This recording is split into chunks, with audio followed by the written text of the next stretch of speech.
La mejor de las noches para todos ustedes. Bienvenidos y bienvenidas sean a esta sesión de coaching efectivo. Vamos a dar inicio esperando a que se vayan conectando el resto de los compañeros conforme se vayan registrando, los vamos admitiendo y se van a ir incorporando a nuestra sesión. El día de hoy tenemos como objetivo conocer los procesos más efectivos para llevar a cambio el proceso de coaching. Vamos a conocer cómo es que a través de sistemas, procedimientos y herramientas aprenderemos a modificar la conducta humana, la conducta propia y la conducta de los demás. ¿Qué aprenderemos el día de hoy? Hoy aprenderemos la metodología del coaching efectivo. ¿Cómo podemos comenzar a definir metas que nos ayuden a pasar de la situación actual a una situación deseada?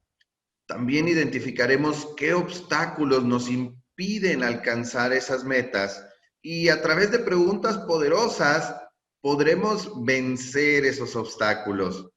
Todo lo haremos siguiendo un plan de trabajo en la escala del cambio.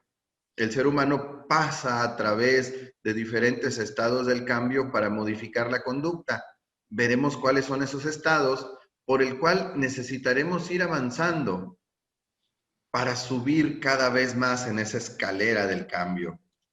El día de hoy te voy a presentar un caso para ejemplificar cómo es el proceso del coaching efectivo. Mi cliente, mi coaching, me dio permiso, me autorizó que presentara su caso. Aún así le sugerí que cambiáramos su nombre para proteger su identidad. Él estuvo de acuerdo. Vamos a llamarle Juan Pérez. Juan Pérez, cuando llega a un servidor, cuando se acerca a mí, cuando llega a la primera sesión, él me dice que quería ser alguien mejor. Juan Pérez me dice que no se sentía contento con lo que sucedía en su vida. Simplemente había perdido el ánimo, le había perdido el gusto a algunas cosas, no se llevaba bien con otras personas, quería mejorar sus relaciones interpersonales, se sentía desenfocado, a veces desorganizado, se hacía muchos cuestionamientos. Él sentía que no le había ido mal en la vida. Juan Pérez me decía, hasta eso, tengo cierto éxito, he llegado a cierto nivel en mi vida, pero creo que puedo mejorar, creo que puedo hacerlo mejor. Juan Pérez me dice que ya había intentado buscar la forma de mejorar. Y le preguntaba que cuáles habían sido esos intentos de solución.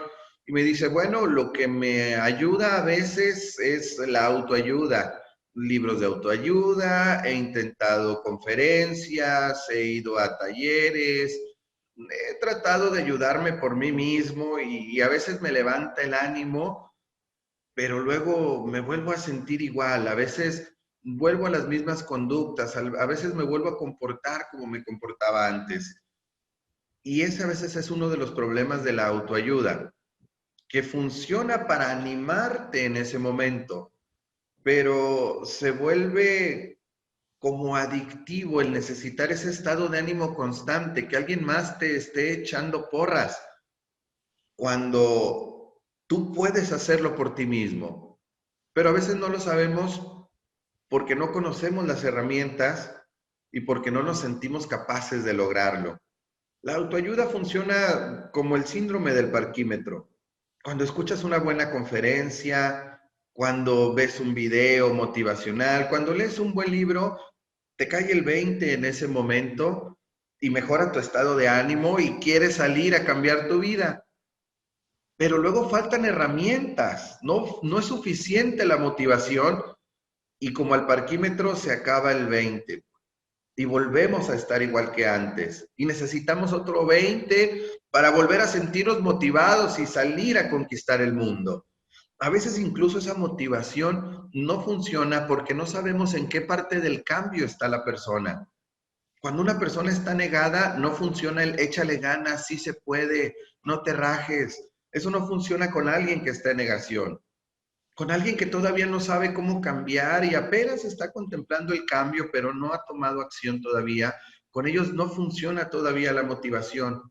Cuando alguien que no sabe qué camino tomar, la motivación no les funciona, no es suficiente. Entonces Juan había intentado la autoayuda y no le estaba funcionando. Y entonces le dije, hay una alternativa llamada coaching. Y me dijo, ¿qué es eso? ¿Qué es eso del coaching? Le dije a Juan, el coaching es un modelo de trabajo que busca encontrar soluciones de la manera más rápida y eficiente. El coaching es breve. Mucha gente mete la cabeza en la caja del problema y ahí trata de encontrar una solución. Lo que el coaching hace es sacarles la cabeza de la caja del problema y meterles la cabeza en la caja de soluciones.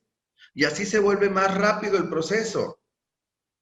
En el proceso de coaching atendemos la situación que el cliente determina como conflicto, lo que él o ella cree que es un conflicto, pero lo atendemos a partir de aquí y ahora, no en el allá y el entonces. El coaching no trata necesariamente la emoción, trata la conducta, los efectos, qué pasa hoy, qué está pasando aquí y cómo quieres mejorar en el futuro.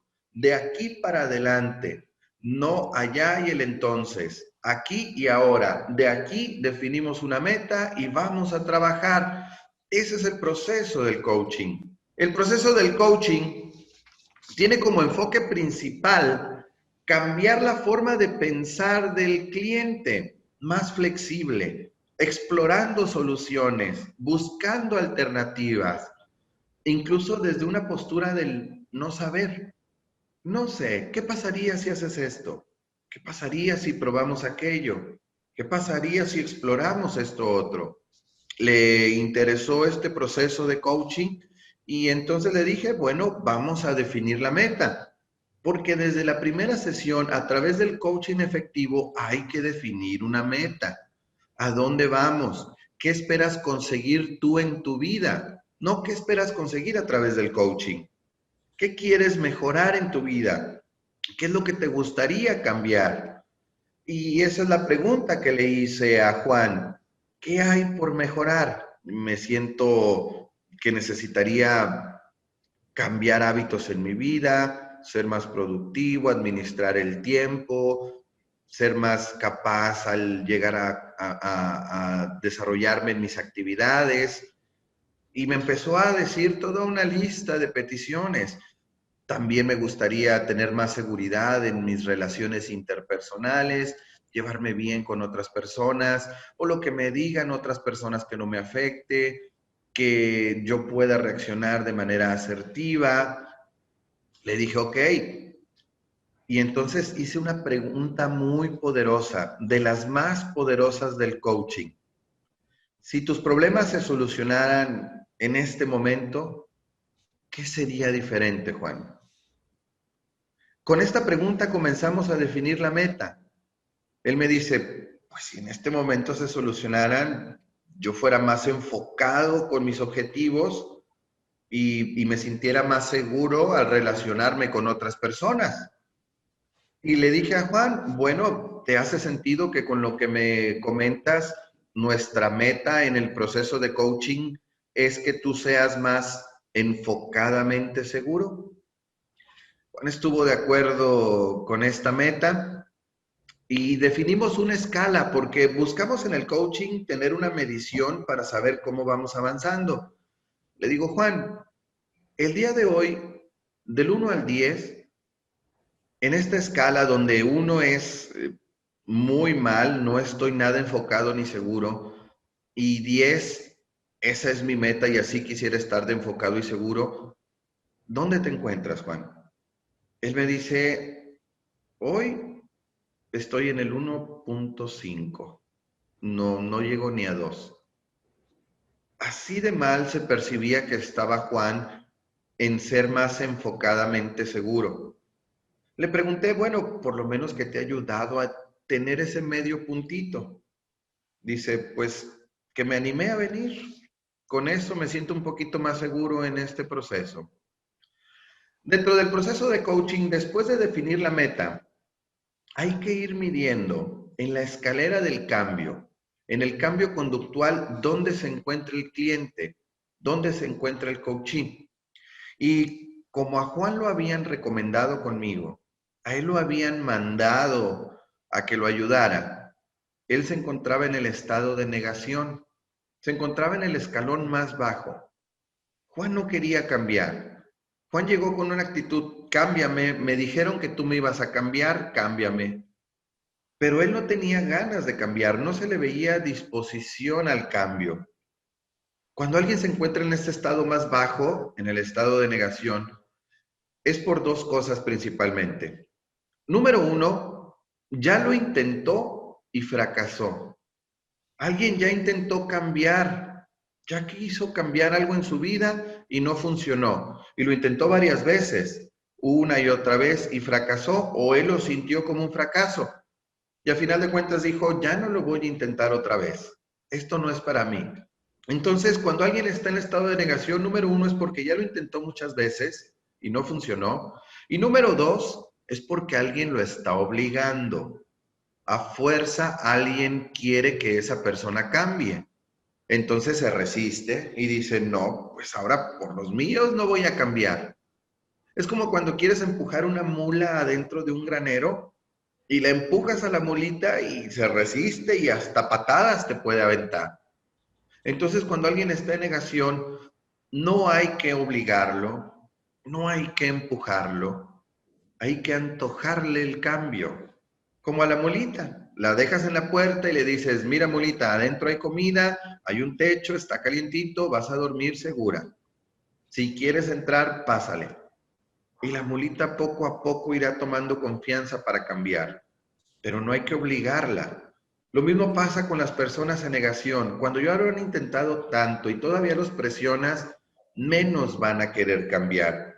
A través del proceso de coaching, lo primero que hacemos desde la primera sesión es definir la meta y definir qué tipo de conflicto es. Y hay varios tipos de conflictos intrapersonales. Él tenía un conflicto de atracción-evitación. ¿Qué significa esto? Primero ya definimos qué tipo de conflicto es, intrapersonal. Y luego la génesis del conflicto es el paso número 2, ¿qué lo ocasiona?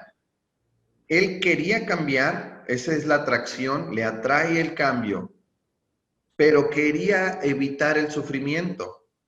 Muchas personas decimos querer cambiar, pero no nos gusta esforzarnos por el cambio. Ese es un conflicto de atracción-evitación. Sí, sí quiero bajar de peso, pero ay, no quiero dejar de comer hamburguesas. Sí quiero ser exitoso, pero no quiero prepararme, ni formarme, ni capacitarme. Les atrae el cambio, pero evitan el esfuerzo o las consecuencias que pudiera traer. Muchas personas incluso llegan a tener un síndrome que le llamo el síndrome de falsas esperanzas. El síndrome de falsas esperanzas se manifiesta por tres principales cosas. Número uno, la gente dice querer cambiar. Sí, sí quiero ser mejor persona, sí quiero cambiar mis hábitos, sí quiero mejorar. Número dos, se dan cuenta que implica un esfuerzo. Bueno, tú tienes que hacer esto para cambiar. Y ahí entra la evitación. ¿Qué? ¿A poco tengo que ponerme a dieta para adelgazar? ¿Tengo que hacer ejercicio? ¿Tengo que levantarme temprano? ¿A poco tengo que cambiar mis hábitos para ser mejor persona? ¿A poco tengo que trabajar más inteligentemente para lograr mi libertad financiera? Cuando se cuestionan el esfuerzo, viene el paso número 3 de las falsas esperanzas. Desisto. Uy, no, así que chiste. No, no, yo quería que tú me cambiaras, yo quería que tú me hicieras millonario, yo quería que tú me hicieras delgado, yo quisiera que tú... Y se llama síndrome de falsas esperanzas, porque tienen la falsa esperanza de que un día del cielo va a bajar el cambio, de que un día el destino hará que su vida cambie, de que algún día la suerte le favorecerá y su vida va a mejorar, pero no hacen nada por cambiar. Esa era la situación de Juan Pérez en aquel momento. Estaba en negación, tenía un conflicto intrapersonal definido por la génesis de atracción-evitación. Decía querer cambiar, pero no quería esforzarse más por el dolor que le traía el hacer ese cambio. Lo que hay que hacer, de acuerdo al proceso de coaching, cuando alguien está en negación, hay que antojarle el cambio, hablarles de los beneficios, no presionarlos. Cuando a alguien le vas antojando el cambio, entra en un estado llamado contemplación. Ese es el siguiente peldaño en la escalera del cambio. Empiezan a contemplar el cambio y dicen, pues fíjate que sí me gustaría cambiar. Lo que hay que hacer es ayudarlos, crear un entorno de ayuda para que vaya ganando confianza, para que se sienta segura la persona y retome de nuevo el camino. ¿Cuál camino? Él lo tendrá que decidir. Ahí es cuando entran al tercer escalón, que es el de la preparación. ¿Sabes qué? Ya me decidí a cambiar. Sí quiero cambiar el hábito, sí quiero mejorar mi vida, pero no sé cómo. Sí quiero adelgazar, pero no sé cuál es la mejor dieta. Y empieza a probar una y otra. Y sí quiero hacer ejercicio, pero no sé cuál es el mejor ejercicio. Y empieza a probar uno y otro hasta encontrar cuál es el mejor para él. Es muy importante aquí todavía no presionar a la persona y que él elija cuál camino desea tomar. Después de que la persona elige qué camino tomó para cambiar, sigue el estado de acción. En este cuarto escalón ya se hace un plan de acción porque la persona dijo, esto es para mí, este camino es el que voy a seguir, esta dieta voy a tomar, este ejercicio voy a hacer, este proceso me va a cambiar. Y entonces la persona empieza a tomar acción. Hay que definir un plan junto con la persona y darle seguimiento. Pero atención aquí, porque en el estado de acción hay muchos tropiezos, hay muchas recaídas. Cuando alguien está intentando hacer algo, se va a tropezar, porque el cambio implica ese esfuerzo de lidiar con el tropiezo. Y si no se sabe manejar las recaídas, la persona vuelve al estado de negación. Y cuando ya hay menos recaídas, cuando ya hay menos tropiezos, entra en un estado de mantenimiento.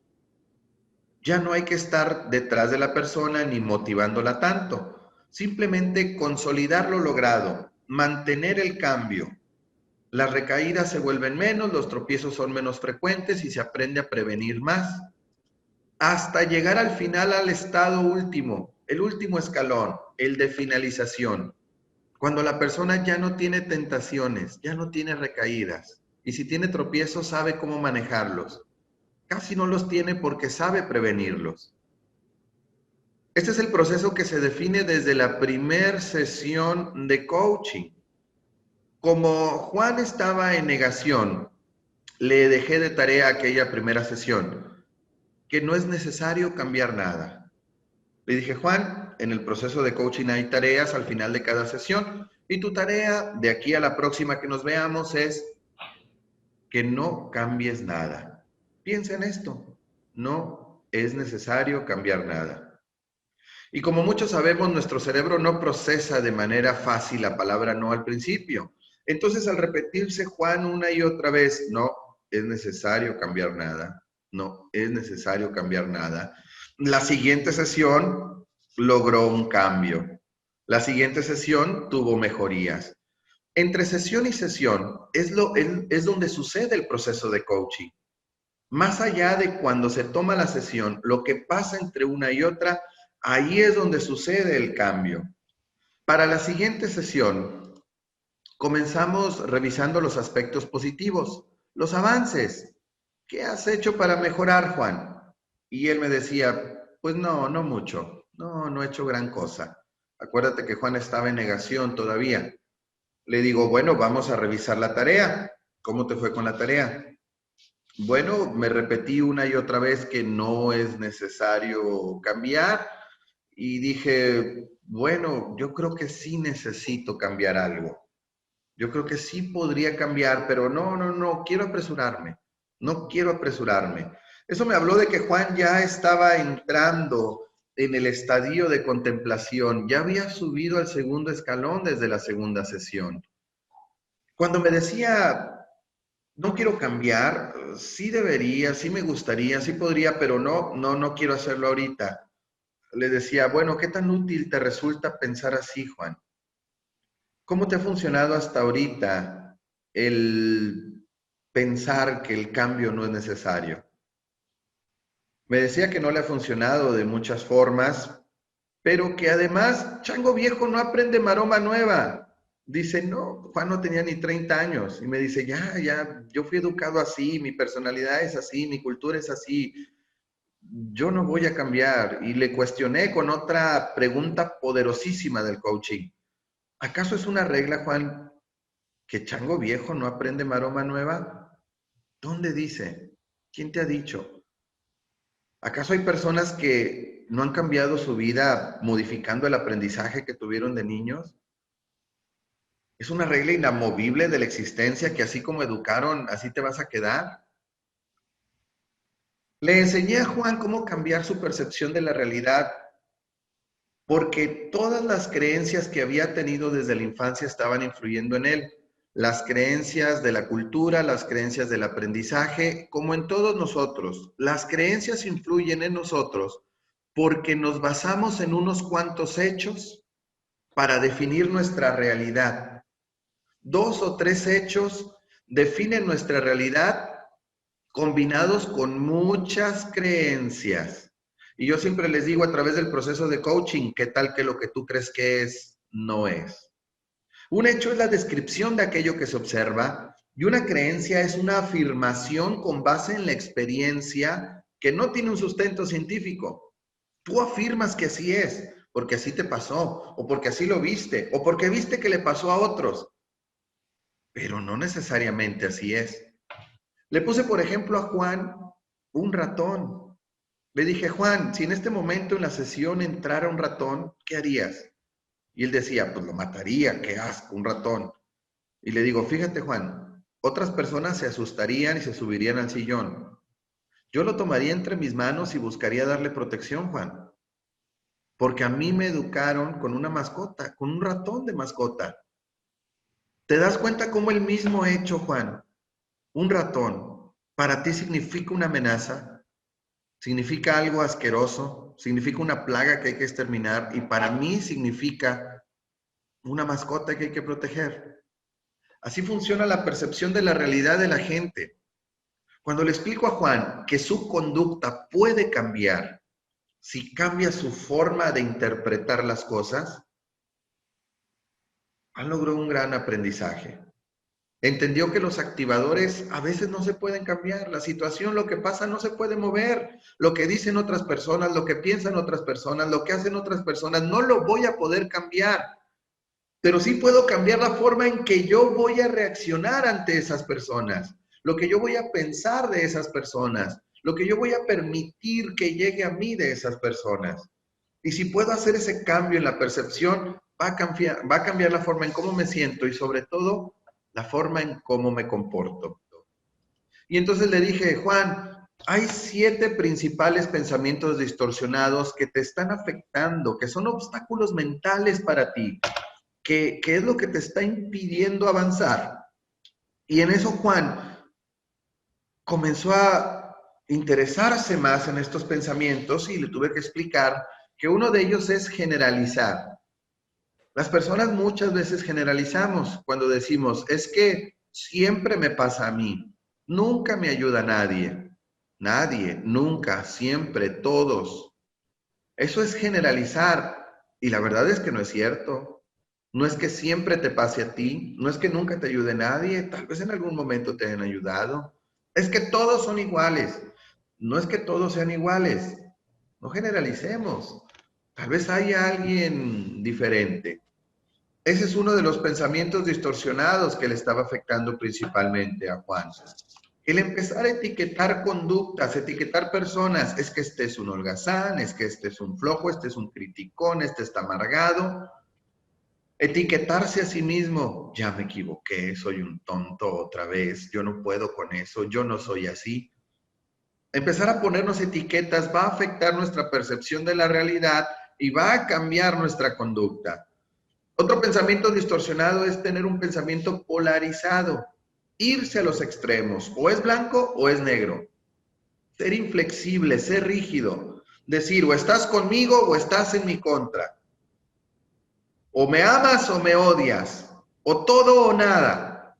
Irse a los extremos también es un pensamiento distorsionado que hace que tengamos conductas nocivas. Conductas maladaptativas. Hay que entender que hay matices, no todo es blanco o negro. Hay gris y hay diferentes gamas de grises. Otro pensamiento distorsionado es centrarse en lo negativo. Cuando te pasa algo bueno, ver las cosas malas. Enfocarnos en lo malo, en los errores, en las fallas. Eso solo nos hace sentir mal o que nos comportemos de manera equivocada. Cambiar este pensamiento sería centrarnos en lo positivo. Por muy mala que sea la situación, algo bueno se puede sacar de ahí. Otro pensamiento distorsionado es el pensamiento catastrófico. Cuando no solo piensas negativamente, sino que vas escalando la negatividad. Chin, es que ya me equivoqué y voy a tener problemas con el cliente y el cliente ya no va a querer mi servicio y entonces voy a perder mi trabajo y voy a batallar por la pandemia y mi familia va a sufrir por mí y me voy a tener que divorciar y en el divorcio se van a burlar de mí, voy a hacer el reír, la familia me va a rechazar, me voy a morir de hambre, mi vida va a ser un desastre y va escalando la catástrofe. Va escalando la catástrofe de pensar negativamente. También tenemos otro pensamiento que le llamamos control externo. El control externo es cuando le damos el control a las situaciones, lo dejamos a la suerte, al destino, que la vida me controle, que sea lo que el destino quiera. Cuando nosotros podemos hacer mucho para mejorar nuestra vida, a pesar de lo que está pasando, yo puedo tomar el control de mi destino, yo puedo cambiar mi suerte. Eso es un control interno que mucha gente no está acostumbrada a desarrollar. Otro pensamiento distorsionado, creencia irracional que tenemos, otra distorsión cognitiva es leer la mente. El pensar que seguramente está pensando eso de mí. Seguramente me va a decir que no. Yo creo que me va a rechazar. Yo creo que me va a juzgar. Yo creo que si le hubiera dicho, me hubiera entablado en una discusión con esa persona. Pero ¿cómo lo sabes? ¿Puedes leer su mente? ¿Puedes ver incluso el futuro? ¿Sabes qué va a pasar? ¿O ya lo comprobaste, ya lo pusiste a prueba? ¿Cómo sabes que eso va a suceder? Juan comenzó a entender estos pensamientos distorsionados, estas distorsiones cognitivas, y entró en el estadio de preparación. Juan ya no solo contemplaba el cambio, sino que decía, ok, vamos a cambiar a través de este proceso de coaching. Pero Juan ya se estaba preparando en buscar un camino y había decidido continuar a través del camino del coaching. En las sesiones subsecuentes, a partir de la sesión número 3 y las que siguieron, lo que revisábamos eran los avances de Juan. Cada sesión, lo primero que empezábamos era con aspectos positivos. ¿Qué has hecho para mejorar, Juan? ¿Cómo te fue con la tarea? ¿Cuáles fueron los avances? Y en la parte media analizábamos la situación. Veíamos si hubo recaídas, veíamos si hubo tropiezos, veíamos cómo cambiar a través de herramientas esas distorsiones cognitivas, esos pensamientos distorsionados que a Juan le estaban afectando en su proceso de cambio. Y al final hacíamos el ajuste al plan y había tareas para la casa. Durante las sesiones subsecuentes afrontamos diferentes obstáculos. En el caso de Juan en particular, sucedía que él asumía que otros eran el problema. Es que si esta persona no me fastidia, es que si este no me mira feo, es que si este no me habla bien.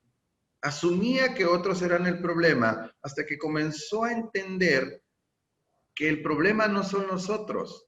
El problema es lo que uno hace con lo que los otros le hacen. Juan empezó a cambiar su forma de percibir las cosas. Dijo, ok, entonces el problema no son ellos, el problema soy yo. Yo soy el que no sabe cambiar, yo soy el que no sabe pensar de forma diferente, yo soy el que está traumado, yo soy el que está loco, yo soy el que está trastornado. Cuando la verdad es que tampoco el problema es Juan. El problema está en la percepción que Juan tiene. Y Juan incluso me decía, bueno, es que si solo tuviera una percepción distinta, es que si solo fuera más organizado, es que si solo fuera capaz de entender que la seguridad está en mí. Y ese obstáculo es muy poderoso en mucha gente, darle poder a ese vacío. Si solo tuviera $1,000,000, si solo tuviera un mejor coche, si solo tuviera una mejor casa, si solo tuviera estabilidad emocional. O al revés, si no tuviera este marido, o si no tuviera esta esposa, o si no tuviera estos hijos, o si no tuviera esta familia. Y ese es un obstáculo de un pensamiento muy poderoso, que es un pensamiento distorsionado. Pasadas las sesiones, semanas después, Juan ya había logrado entrar en el estado de mantenimiento. De haber llegado en negación, logrado la contemplación y para la tercera semana estar en preparación, comenzamos las sesiones en acción, un plan de trabajo para modificar las distorsiones cognitivas, porque eso es lo que le ayudaría a Juan a modificar su conducta y que lograra estar más enfocadamente seguro, que esa era la meta. Logró el estado de mantenimiento, ya las recaídas ya no eran tan frecuentes, ya no había tropiezos, muy pocos, pero Juan ya estaba aprendiendo a solucionarlos por sí mismos. Entonces fuimos separando las sesiones, ya no nos veíamos tan seguido, para que Juan cada vez pudiera aprender a usar las herramientas de coaching que le fueran ayudando, sin necesidad de codependencia y que tuviera que estar por años en el proceso de coaching. Él solito, como cuando alguien aprende a manejar la bicicleta, ya lo solté, ya solito estaba moviéndose solo, ya casi no había recaídas. Cuando alguien está en el estado de mantenimiento, lo que se hace es ayudarle a prevenir riesgos. ¿Qué riesgos puedes identificar que te pudieran afectar? ¿Qué riesgos crees que te hicieran tropezar de nuevo? Se le ayuda también a pensar en cómo actuaría diferente. ¿Qué harías diferente para enfrentar esos riesgos, Juan? Porque ya no tendría que hacer lo mismo que antes. Si pasó por un proceso de cambio, tendría que hacer cosas distintas para obtener un resultado diferente. De esta manera, Juan fue avanzando con las sesiones más espaciadas, cada vez más usando herramientas propias para cambiar esas distorsiones cognitivas y sentirse cada vez más enfocadamente seguro. Después de las sesiones de mantenimiento, llegamos al estado de finalización, al último escalón, cuando a través del timing del coaching consideré que era adecuado terminar el proceso. Juan ya había llegado, ¿te acuerdas de la medición que tuvimos en la primera sesión, donde estaba en el 1.5? Él ya había avanzado a través de las sesiones hasta el 9.5.